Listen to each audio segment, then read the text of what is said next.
नमस्कार, आप देख रहे हैं बीजे न्यूज़ और मैं बीभू कुमार झा। हमारा एक कार्यक्रम है जिस कार्यक्रम को हम स्टार्ट करने जा रहे हैं जोश इंडिया के नाम से, जो कि पूरे इंडिया में जो भी स्ट्रगल करके आगे बढ़े हैं और अपने लाइफ में बेहतर काम किए हैं, अपने एक बड़े अच्छे लेवल पे मुकाम पे गए हैं, उनसे हम आपको रूबरू कराएंगे। काफ़ी इंस्पिरेशनल लोग होंगे और इंस्पिरेशनल बातें हैं जो कि आपको बहुत दूर तक ले जाएगा। ऐसे लोगों से आज हम आपको मुलाकात करवाते हैं जो हमारे साथ मौजूद हैं। अमिताभ दास सर, जो कि पूर्व आईपीएस रह चुके हैं और काफ़ी शानदार तरीके से अपने लाइफ में स्ट्रगल करके एक बड़े मुकाम पे हैं। और सर से ही बात करेंगे कि इनकी जर्नी जो है लाइफ की कैसी रही और क्या कुछ इंस्पिरेशनल इन्होंने लोगों को बात कहेंगे। सर, सबसे पहले स्वागत है हमारे चैनल में आपका। जी थैंक यू, धन्यवाद आपका। सर, स्टार्ट आपकी ज़िंदगी में शुरुआत हुई, कैसा सफ़र रहा आईपीएस से लेकर के सफ़र, और फिर कई सारे आपने समाज सुधार में काम किए, पब्लिक एडमिनिस्ट्रेशन में काम किया आपने। देखिए, मैं मूलतः दरभंगा ज़िले का रहने वाला हूँ, बिहार के दरभंगा ज़िले का। और मेरे पिताजी वो थे, वो सरकारी सेवा में थे, बिहार सरकार के ऑफिसर थे। तो मेरा बचपन जो था वो बिहार और झारखंड के शहरों में बीता है। कुछ समय सरायकेला में, जमशेदपुर में, बेगूसराय में, ऐसे ऐसे। लेकिन मेरी जो सिस्टमेटिक पढ़ाई शुरू हुई वो दरभंगा में शुरू हुई। और वहाँ मैंने पब्लिक स्कूल लहरिया सराय है और एमएल एकेडमी है, वो दरभंगा का बहुत पुराना स्कूल है, 1901 का ही बना हुआ। वहाँ मैंने पढ़ाई की। 1984 में मैंने एमएल एकेडमी से मैट्रिकुलेशन किया और मैं टॉपर रहा था। दरभंगा ज़िले का मैं टॉपर था 1984 में, 1984 बैच का। 84 में मैंने मैट्रिकुलेशन किया। उसके बाद काफ़ी ज़्यादा हाई मार्क्स था तो मुझे पटना साइंस कॉलेज भेज दिया गया पढ़ने के लिए। मैं फर्स्ट ईयर में न्यूटन हाउस में रहा, न्यूटन हॉस्टल में। सेकेंड ईयर में मैं कैवेंडिश हॉस्टल में रहा। पटना साइंस कॉलेज का मेरा बहुत अच्छा तजुर्बा नहीं रहा। एक तो मैं साइंस पढ़ना नहीं चाहता था, थोड़ा लोगों का प्रेशर था, उसमें मैं चला गया था। और बायोलॉजी था मेरा सब्जेक्ट। तो पटना साइंस कॉलेज में समझिए मेरे 2 साल जो थे वो जैसे तैसे बीते थे, क्योंकि अब बायोलॉजी था तो उसमें हमें मेढक चीरना पड़ता था। प्रयोगशाला में जाते थे, बेहोश मेढक मिलता था, मोम के ट्रे में रखा रहता था, एक अजीबोगरीब गंध पूरे प्रयोगशाला में रहती थी। तो वो सब मुझे बहुत अच्छा नहीं लगा, अच्छा मेरा अनुभव नहीं रहा और मुझे रुचि भी नहीं थी। सर, ये आपकी इंटरेस्ट भी नहीं थी? हाँ, वही मैं कहना चाह, इसलिए ये भी मैं कहूँगा दर्शकों से कि कभी ज़्यादा अपने इंटरेस्ट के खिलाफ नहीं जाए। यदि आपके भी घर में कोई बच्चा पढ़ना चाहता है हिस्ट्री, तो ज़बरदस्ती उसको साइंस की ओर नहीं धकेलें या कोई, क्योंकि हर बच्चे की अपनी अपनी एक रुचि रहती है। अपना आपने रखा क्यों ये बायोलॉजी? मैंने कहा कि थोड़ा बहुत पारिवारिक दबाव था, ओके। फैमिली का प्रेशर था। और लेकिन मेरे 2 साल अच्छे नहीं बीते। और अभी भी मुझे याद है कि तो शाम में मैं न्यूटन हाउस से चला जाता था तो एनआईटी घाट है, गांधी घाट, गंगा नदी के किनारे, वहाँ मैं जाता था, एक भुट्टा खरीद लेता था और बड़ा दुखी होकर मैं वो भुट्टे के दाने खाता रहता था और गंगा नदी की ओर देखता रहता था। तो 2 साल तो जैसे जैसे गुजरे, फिर मैंने आईएससी किया और उसका फिर मैं दरभंगा लौट गया। दरभंगा में मिथिला यूनिवर्सिटी का एक बहुत पुराना कॉलेज है, सीएम कॉलेज। वो बागमती नदी के बिल्कुल तट पर बसा हुआ है और वहाँ से मैंने ग्रेजुएशन किया। अब देखिए, मेरे आईपीएस बनने की कहानी भी बहुत दिलचस्प है और उससे कुछ लोगों का हौसला भी बढ़ेगा जो लोग प्रतिकूल परिस्थितियों में पढ़ते हैं। मैं दरभंगा में था। दरभंगा अभी भी बिहार के पिछड़े ज़िलों में दरभंगा की गिनती होती है। और हम लोग जब बच्चे थे तब तो लोग मजाक में कहते थे दरभंगा जिला भिखमंगा जिला जैसा। एक तो बिहार ही गरीब राज्य है और दरभंगा उसके भी गरीब राज्य। दरभंगा में कोई सुविधा नहीं थी और बचपन में तो बिजली बहुत कटती थी, बिजली रहती ही नहीं थी। और मैं बचपन से ही चश्मा लगाने लगा था, आँखों का पावर ज़्यादा था, तो डॉक्टरों ने मुझे कम रोशनी में पढ़ने से मना कर दिया था। अब यही मैं बताऊं दर्शकों को कि सूरज डूबने के बाद मैं नहीं पढ़ाई करता था। लेकिन लेकिन मैंने एक नया तरीका निकाला, जो कहते हैं ना, जहाँ चाह वहाँ राह। वही मैंने दर्शकों को कहा कि देखिए, मैं बिहार के गरीब राज्य है बिहार, उसके गरीब जिले में पढ़ता था, बिजली नहीं रहती थी, लेकिन मैंने एक नया तरीका निकाल दिया था। जब सूरज डूबता था, अंधेरा होता था, बिजली नहीं रहती थी, तो दिन भर जो मैंने पढ़ा रहता था, दिन भर जो मैंने पढ़ाई की रहती थी, वो चीज़ें मैं रिपीट करता रहता था, अंधेरे कमरे में बैठ के रिकॉल करता रहता था। अब जैसे मेरा सब्जेक्ट हिस्ट्री था, तो हिस्ट्री में आप जानते हैं बहुत सारी चीज़ों को आपको याद रखना पड़ता है। पानीपत की पहली लड़ाई कब हुई, दूसरी लड़ाई कब हुई, वाटरलू की लड़ाई कब हुई, बहुत सारी तारीखें, बहुत सारी चीज़। तो वो सारी चीज़ें मैं लेट के अकेले में रिकॉल करता रहता था। तो उससे मेरी याददाश्त बहुत बढ़ गई, बहुत तेज़ हो गई। बहुत सारी चीज़ें आज तक, अब तो मेरे स्टूडेंट हुए भी मतलब लगभग 30 बरस बीत गए, लेकिन वो सारी चीज़ें मुझे फिंगर टिप्स पर याद है। तो कई बार ऐसा होता है कि जो आप अपनी इच्छा से जो प्रतिकूल परिस्थितियां हैं, आप उसको अपने संकल्प से अनुकूल बना देते हैं। ये मैं दर्शकों से कहना चाहता हूँ कि जो लड़के लड़कियां भी मेरा इंटरव्यू देख रहे होंगे, बहुत लोग बहुत साधारण परिवार से आते हैं, साधारण पृष्ठभूमि रहती है। तो इस तरह से, और उस समय देखिए आपको डिस्करेज करने वाले भी बहुत लोग रहते हैं, लोग आपकी टांग खींचते हैं, आपको हतोत्साहित करते हैं, आपका हौसला तोड़ते हैं। हमारा समाज ही ऐसा है, इसमें आप कुछ कर नहीं सकते हैं। हमारा भी लोग मजाक उड़ाते थे कि भाई साइंस कॉलेज गया था, फिर देखो दरभंगा लौट गया। या लोग कहते थे कि यहाँ रह के आप कभी यूपीएससी नहीं क्लियर कर सकते, उसके लिए तो दिल्ली जाना पड़ता है, मुखर्जी नगर में रहना पड़ता है, कोचिंग इंस्टीट्यूट करना पड़ता है। अब देखिए दिलचस्प बात यह है कि उसमें एक मेरे मामा जी थे, अब तो वो दिवंगत हो गए। पटना में बहुत बड़ा उसका कोचिंग इंस्टीट्यूट चलता था, ईस्ट एंड वेस्ट नाम था यूपीएससी के लिए, मेरे मामा जी का था। वहाँ मैं मुफ्त में पढ़ सकता था, और लोगों ने कहा कि भाई तुम्हारे मामा जी कहेंगे तो वहाँ जाके कोचिंग कर लो। लेकिन मैंने उसको भी एक चैलेंज के रूप में ले लिया कि नहीं, मुझे कहीं से कोचिंग नहीं करनी है। मामा जी का कोचिंग इंस्टीट्यूट है तो क्या हुआ, मैं वहाँ भी नहीं जाऊँगा।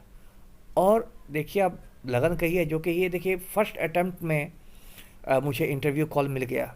पीटी तो मैंने क्लियर कर ही लिया, मीन्स रिटर्न भी अच्छा हो गया, इंटरव्यू कॉल मिल गया।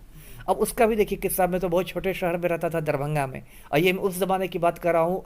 आज के बच्चे तो नेट है, स्मार्टफोन है, गूगल है, विकीपीडिया है, क्या क्या कहा। उस समय तो ये 90 का दशक था, शुरुआती दशक। अब मैं दिल्ली पहली बार गया था इंटरव्यू देने के लिए, ये भी जान लीजिए। और दिल्ली में जो कहते हैं ना, ये कितने वर्ष कितना लगभग उस टाइम आपका एज हो रहा होगा? अब 25 साल का था मैं, है ना, 94 की बात है, 25 बरस का मैं था। अब देखिए जिसको कहते हैं ना बिहार में, कि बिहारी भाषा में मैं कहूँ तो अकबका गया मैं दिल्ली जाकर। एक छोटे से शहर दरभंगा से इतना बड़ा महानगर गया, तो मैं अकबका गया था। और उसे पैसे भी कम थे, हम लोग मिडिल क्लास के लोग थे, बाबूजी रिटायर कर चुके थे, बहुत पैसे नहीं थे।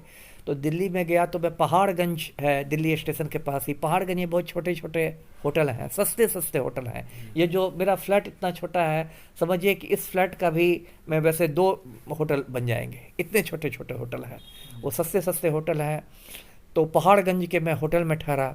यूपीएससी का जो इंटरव्यू था, वो यूपीएससी का मुख्यालय है धौलपुर हाउस, धौलपुर हाउस है शाहजहाँ रोड पर, वहाँ मैं गया, है ना। ये भी बात बता दूं कि ज़िंदगी में पहली बार मैंने ये सूट सिलवाया था, कोट पैंट और टाई। टाई बांध, अब ये सब बातें मैं करता हूँ तो हंसी आती है, उस समय तो काफ़ी टेंशन का था, क्योंकि मुझे टाई बांधना नहीं आता था, किसी से मैं सीख कर टाई बांध कर गया था, क्योंकि बिहार में तो ऐसा टाई का लगाने का चलन नहीं है। तो कोट पैंट और टाई लगा के मैं काफ़ी इसमें गया था, धौलपुर हाउस में गया था। और जो यूपीएससी का मेरा इंटरव्यू हुआ, वो बहुत इंटरेस्टिंग इंटरव्यू हुआ। सिर्फ 5 लोग थे। मिस्टर ये थे, उनका नाम था कल्याण कृष्णन, वो हिंदुस्तान के होम सेक्रेटरी रहे थे, वही चेयरमैन थे बोर्ड के। 4 और उसके 4 मेंबर्स थे, उसमें एक साइकोलॉजिस्ट भी रहता है, एक मनोचिकित्सक रहता है, जो सवाल नहीं करता है, लेकिन वो आपके व्यक्तित्व को आंकता है, आपकी शख्सियत को देखता है कि आपकी कैसी पर्सनैलिटी है। वो चुपचाप बैठा रहता है, मनोचिकित्सक रहता है। अब पता नहीं क्या है, लेकिन उस ज़माने में ये स्थिति थी। अब देखिए मैं धौलपुर हाउस गया, डीटीसी की बस पकड़ के, बस में धक्के खाता गया, है ना। और इंटरव्यू में जब गया, मैं बोर्ड के सामने हाजिर हुआ, तो इंटरव्यू बोर्ड भी एक तरह से मतलब मेरा मजाक उड़ाने पर तुला था। इंटरव्यू, हाँ वही मैं कह रहा हूँ, हाँ वही मैं कह रहा हूँ कि मैंने मिथिला यूनिवर्सिटी से ग्रेजुएशन किया, तो इंटरव्यू बोर्ड ने कहा मजाक में कि आपने महिला यूनिवर्सिटी से कैसे ग्रेजुएशन कर लिया, है ना।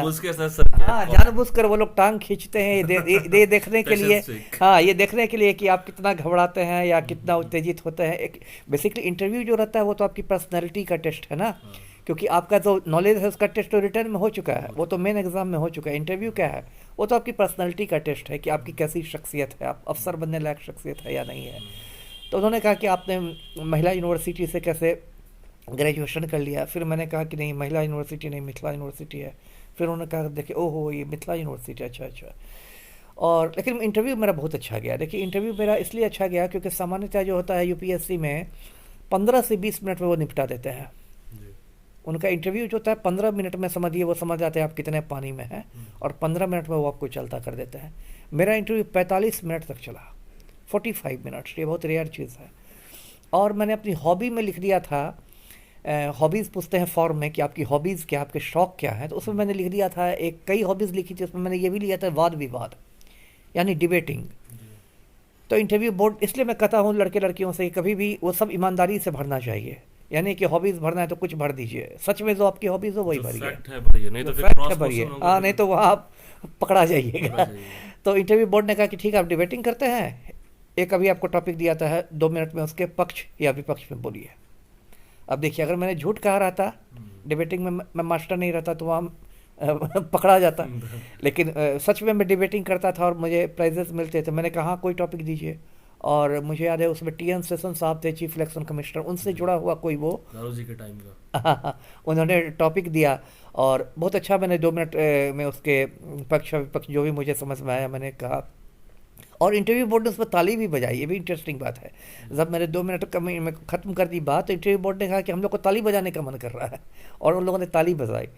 तो काफ़ी अच्छा मेरा इंटरव्यू गया, और इंटरव्यू से मैं लौटा, उस समय मेरे एक भैया दिल्ली में रहते थे, अब तो वो गुजर गए हैं, तो उनसे मैं मिलने गया तो उन्होंने जब कहा कि 45 मिनट इंटरव्यू चला, मैंने कहा तो बहुत आश्चर्य में पड़ गए कि इतना लंबा इंटरव्यू चलता नहीं है।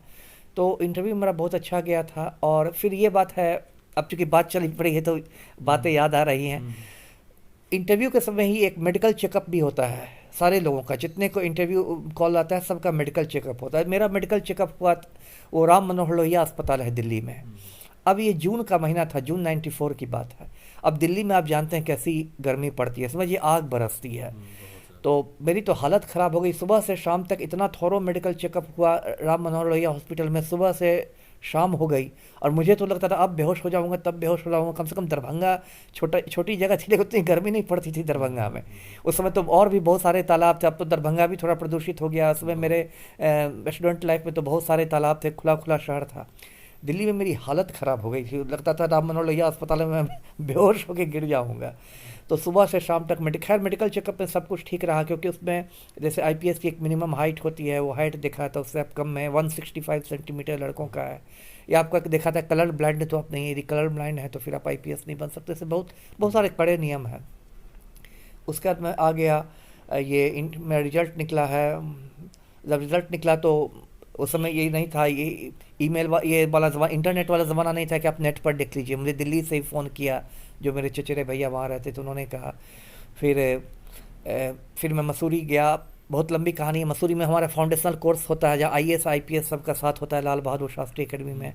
फिर मैं हैदराबाद गया, नेशनल पुलिस एकेडमी में गया। तो सर रैंक कितना आपका था रिजल्ट? रैंक अभी तो याद नहीं है, लेकिन काफ़ी ऊंचा था। मैं इसी से समझिए कि इसलिए ऊंचा था क्योंकि मुझे होम कैडर मिला।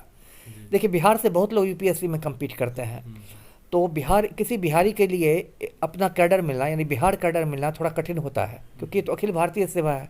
हो सकता है मैं आईपीएस बन जाता, लेकिन नागालैंड पहुंच जाता, मिज़ोरम पहुंच जाता, कहीं पहुंच जाता। मैंने बिहार दिया था प्रेफरेंस में, तो मुझे होम कैडर मिला, तो वो एक अच्छी बात हुई। फिर आईपीएस की ट्रेनिंग, वो भी बहुत टफ ट्रेनिंग थी। अब तो सोच के भी डर लगता है, लेकिन उसमें हम काफ़ी यंग भी थे और जोश भी था, तो वो भी ट्रेनिंग पूरी की।